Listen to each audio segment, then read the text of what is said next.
istrinya dan anak-anaknya, kemudian dia menyuruh budaknya untuk menjadi imam. Ini dalil yang dijadikan dalil oleh para ulama bahwasanya boleh sholat id di rumah. Adapun bagaimana cara pelaksanaannya, secara umum pelaksanaannya sama saja. Tidak ada bedanya kita sholat id di rumah dengan sholat id di lapangan. Bedanya kalau di rumah kita tidak melaksanakan khutbah, itu saja. Baik, saya ingatkan kembali bagaimana cara pelaksanaan sholat id. Sebelum sholat id kita disunahkan untuk mandi, ya, yaitu mandi tersebut kita kerjakan setelah terbit fajar agar kita mandi di hari id, ya. Setelah itu kita disunnahkan juga untuk makan korma dalam jumlah witir, ya, mau 3, mau 5, mau 7, karena itu sunnah Nabi SAW. Kenapa kita dianjurkan makan korma? Untuk menunjukkan bahwasanya hari tersebut adalah hari Al-Fitr. Al-Fitr secara bahasa artinya berbuka. Idul Fitri artinya hari berbuka, artinya kita sudah tidak puasa lagi. Maka kita tunjukkan bahwasanya kita berbuka. Sebagaimana kita berpuasa karena Allah, kita berbuka juga karena Allah, dan Nabi SAW segera menunjukkan berbukanya tersebut. Kalau tidak ada korma, maka sebenarnya Allah mengatakan boleh makan yang manis-manis. Kemudian setelah itu kita sholat id. Adapun sholat id, maka waktunya dimulai dari waktu syuruk, yaitu sekitar 15 menit setelah sunrise, setelah terbit matahari.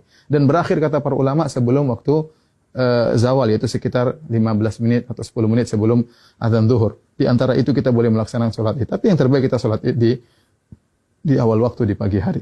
Adapun pelaksanaannya, maka kita bertakbir rakaat pertama 7 kali, rakaat kedua 5 kali takbir. Nah, ada khilaf di kalangan para ulama tentang 7 takbir ini. Apakah 7 takbir tersebut termasuk takbiratul ihram ataukah takbiratul ihram tidak dihitung, ya? Takbiratul ihram tidak dihitung. Ini pendapat Imam Syafi'i rahimahullahu taala dalam kitabnya Al-Um, bahwasanya takbiratul ihram tidak dihitung. Jadi bagaimana caranya? Kita bertakbir dulu, Allahu Akbar. Ini takbiratul ihram.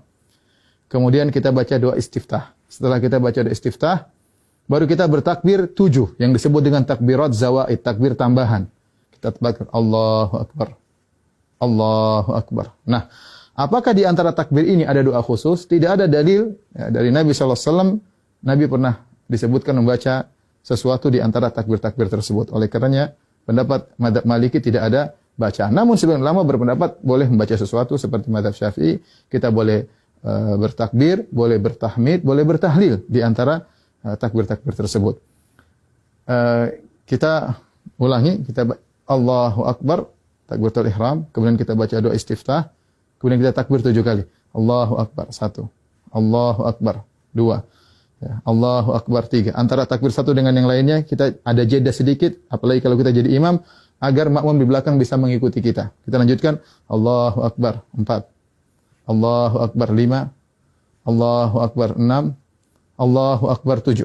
Setelah itu kita ta'awudz, kemudian kita baca Al-Fatihah. Setelah baca Al-Fatihah, kemudian kita baca surat. Nah, surat ini kita bisa baca, disunahkan baca surat Sabbihisma Rabbikal A'la, atau kita baca surat Qaf, ya. Salah satunya sunnah, seandainya seorang baca surat yang lain juga tidak jadi masalah. Setelah kita selesai baca surat, maka kita ruku, Allahu Akbar, ya, seperti biasa. Kemudian kita sholat, sampai kemudian kita pada rakaat, mau naik ke rakaat kedua, tatkala kita sujud, ya, kita sujud, kemudian kita mau bangkit ke rakaat kedua, maka kita bertakbir. Allahu Akbar. Ya. Nah, takbir dari sujud menuju ke rakaat kedua namanya takbir al-intiqal. Yaitu takbir perpindahan dari satu rukun ke rukun berikutnya, dan itu tidak dihitung, tidak dihitung. Nah, rakaat kedua kita bertakbir 5 kali. Takbir tadi enggak dihitung, kemudian kita takbir lagi. Allahu Akbar. 1, Allahu Akbar. 2, Allahu Akbar. 3, Allahu Akbar. 4, Allahu Akbar. 5. Kemudian kita baca Al-Fatihah dengan jahar. Kemudian setelah itu kita baca surat, disunahkan kita baca surat Al-Ghasyiyah, atau kita baca surat Qaf, surat Al-Qamar, kita baca surat Al-Ghasyiyah, atau kita baca surat Al-Qamar. Kalau tidak, kita baca surat yang lain, tidak jadi masalah. Kemudian kita selesaikan sholat kita. Nah, setelah sholat, apakah ada khutbah? Jawabannya, Anas bin Malik ketika mengumpulkan anak dan istrinya, beliau tidak berkhutbah. Oleh karenanya, asalnya kita tidak berkhutbah. Namun sebagian ulama seperti Ibn Qasim dari mazhab Maliki mengatakan jika berkumpul banyak orang, maka ada yang berkhutbah, maka itu baik. Tidak mengapa, tidak terlarang. Ya. Demikian tata cara singkat ini. Semoga bermanfaat bagi kaum muslimin. Semoga Allah menerima ibadah kita. Wabillahi taufiq. Assalamualaikum warahmatullahi wabarakatuh.